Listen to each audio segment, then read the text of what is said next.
ለማስቸገር አይደለም። አሁን አንቺ እውነቱን ነው። አሁንም እኮ አብርሃም እኮ ፍቅር እንዳለበት ታውቂያለሽ። አንቺ ራሱ ከሩታ ድብን አልሽ።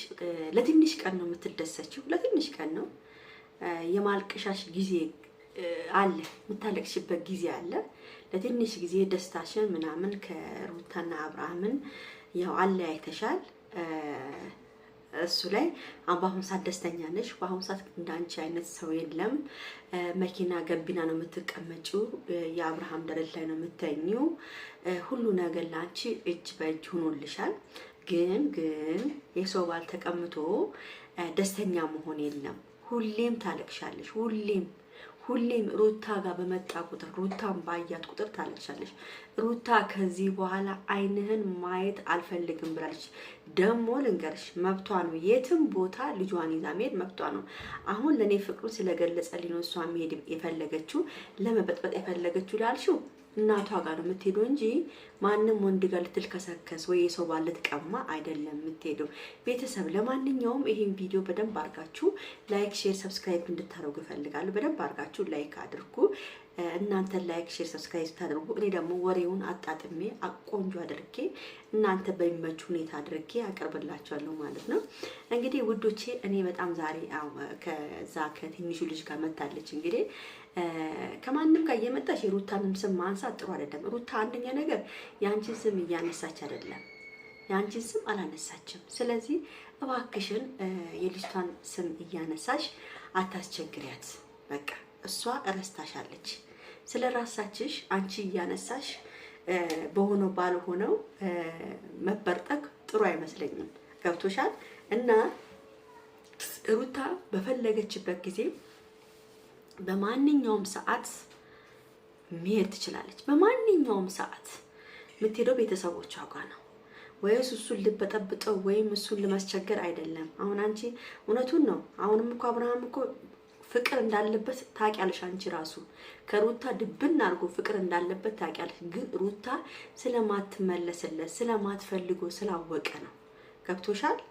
በቃ እልህኛ ሴት ስለሆነች ነው ከአንቺ ጋር አሁን ለጊዜው ጊዜ ለማሳለፍ ነው እንጂ ሄርሜላ ልብሽን ከፍተሽ እንድትደሰቺ ተይ። ፊቸር አለኝ አልሽ። ፊቸር የትኛው ፊቸርሽ ነው የምትታየው? የትኛው ፊቸርሽ? የትኛው እና ማነክ ስምህ? አንተ ጀግና ነው፣ ጎበዝ ነው፣ ቅጥልን ያደረክልን አብርሃም የሚባል ፈሳም ማለት ነው። አብርሃምም ፈሳም ነው። ፈሳም እንደሆነ አውቀዋለሁ። ዝም ብሎ መበርጠቅ ነው ስራው። እንደፈለገ መጥቶ ሩታ እንዲያዛት አይችልም። ገብቶሻል? አይችልም። ሩታ ሊያዝ አይችልም። ሩታ ራሱ እኮ ምንድን ነው ያለችው? ከዚህ በኋላ አይንህን ማየት አልፈልግም ያለችው። አይንህን ማየት አልፈልግም ብላለች። ከዚህ በኋላ አትፈልገውም። አትጨነቂ። ምንም የሚያስጨንቅሽ ነገር የለም። መቃፊው ናሚ ተኚ፣ ምን እንደፈለግሽ አድርጊው። ሩታ ከጥፍሯ ቆሻሻ አትቆጥረውም። እንግዲህ ቤተሰብ ሩታ ወይ ዛሬ ሄዳለች የተባለ ነበረ። እንግዲህ ወይ ዛሬ ወይ ነገ ቤተሰቦቿ ጋር ትሄዳለች። ክረምትን ለማሳለፍ ነው እዛ የምትሉ ትንሽም ከራሷ ጋር ለማውራት ትሄዳለች።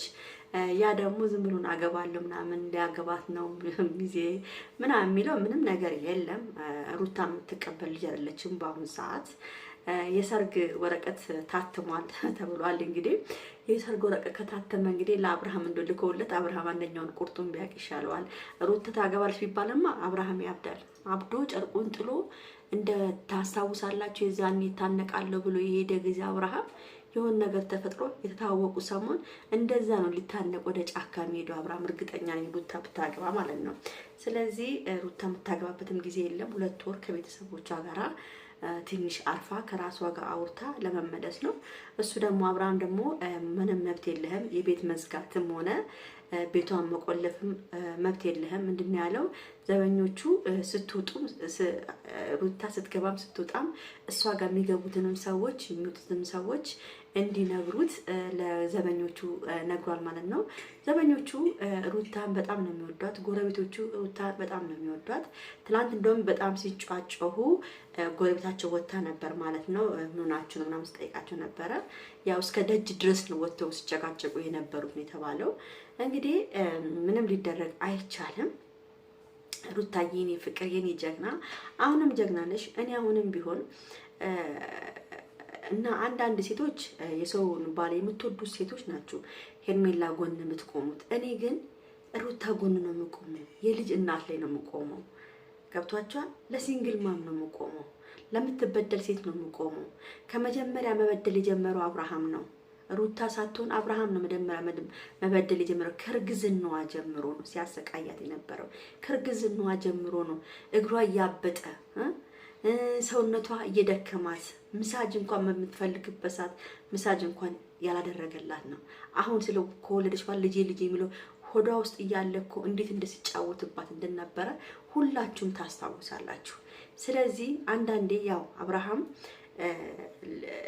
ያናደኛል፣ አንዳንዴ ደግሞ ያሳዝነኛል። ግን ምንድነው እዚህ ጋር አብርሃም እልህ በተሞላበት ሳይሆን እልህ በተያያዘበት ሳይሆን አንተ ሩታ ማናገር ካለብህ ክብር ሰጥተሃት በክብር ቁጭ በይ ብለሃት በደንብ አድርገህ ካናገርካት እሷ ታናግራለች። ግን አንተ ልብህ ሞልታ ሄርሜላ የምትባል ሴትዮ ልብ ሞልታ ብትልክክ ሩታ አይዶንኬር መስሚያዋ ጥጥ ነው። እሺ መስሚያዋ ጥጥ ነው። ስለዚህ ሩታን ተፋቷት ከዚህ በኋላ ሩታን ተፋቷት ምላችሁ ማለት ነው። ስለዚህ ባክሽን ተፋቻት። ወሬ እየሞላሹ ልጁ ላይ ጭንቅላቱን እየሞላሹ አታሳብጁ። እሷንም አታሳብጃት፣ አንቺም አትበጂ፣ እሱም አይበድ። ለማንኛውም ቪዲዮ ላይክ፣ ሼር፣ ሰብስክራይብ አድርጉ። ወዳችኋለሁ፣ አከብራችኋለሁ። ደህና ደሩልኝ። ቻው ቻው።